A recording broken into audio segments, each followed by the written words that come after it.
Beg your pardon. Forgot to knock.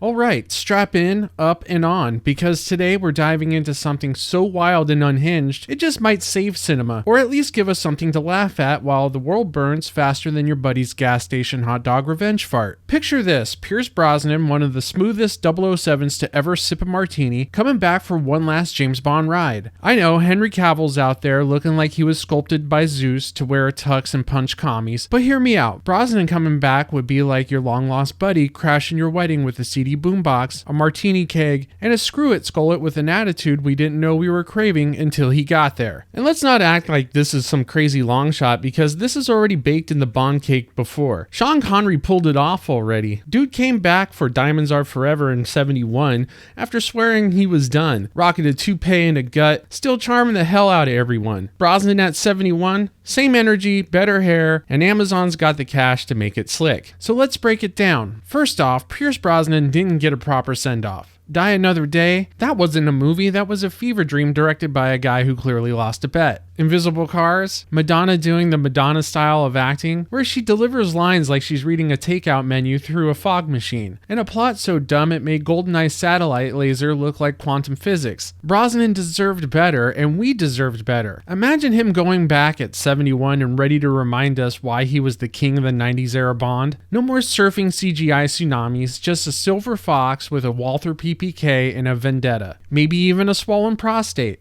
Just trickling out concepts like late night bathroom runs here. Think about it though, Cavill's perfect, yeah? Jaw chiseled like a cartoon, abs that can deflect bullets into next Tuesday, and charm so potent it's going to make 30-year-old women cream their iced lattes. Henry Cavill is a walking action figure, and he's absolutely going to crush it as Bond when his time comes. Don't get me wrong, he's earned that tux. But that's the thing, he's the future, the next chapter, and maybe we're not ready to turn the page just yet. Brosnan, he's the guy who strolls in with a smirk and perfectly tailored suit, still owned in the room like it's 1995. Grandmas around the world would spit out their dentures. He's not some washed up relic, he's the seasoned 007 who's got the scars and the swag to pull it off just one more time. That's the Bond we need in 2025, a legend who's lived it. Second, bringing Brosnan back would be a comedy goldmine, not because of him, but because of what he would do to Craig's misery fest Bond run. Picture this, Pierce Brosnan steps back into the role, all charm and martinis, while Craig's Bond is still out there somewhere, sulking in a ditch with a bottle of Heineken crying about his feelings. Craig turned 007 into a therapy session with guns like, oh, I'm so tortured, let me just punch a wall and stare into the rain. Brosnan, he'd waltz in, flash that $1 million grin, and remind us that Bond is supposed to be fun, not a walking antidepressant commercial. Imagine the movie. Pierce is sipping a vodka martini, dodging explosions,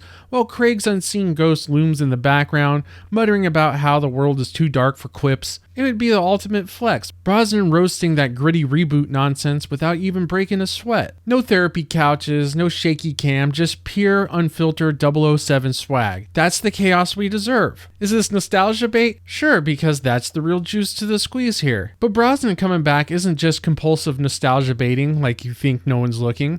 It's a full-on retro revenge mission. The last decade of Bonds have been about gritty realism and techno-villains, and plots so convoluted you need PhDs to follow them. Pierce, he'd kick that to the curb and bring back the golden days when Bond was just about over-the-top gadgets, cheesy one-liners, and layers that explode for no reason. Picture him facing off against some Jeff Bezos clone with an Amazon.com discount death ray. None of this cyber terrorism from a laptop crap. Just give us a volcano base and a shark tank, you cowards. It's not just about the past, it's about reminding Hollywood what made Bond a legend. Brosnan could strut in, disarm a nuke with a pen, and wink at the camera and the world would lose its mind. The fans would riot because they're starving for that unapologetic big energy vibe. Next thing you know, the National Guard is rolling in with tanks and tear gas, but they're too late. The mobs are chucking GoldenEye VHS tapes back at them. Governors declare martial law, but even the troops defect, shouting Brosnan or bust from commandeered loudspeakers. It's not a riot anymore, it's a full-on bomb-pocalypse,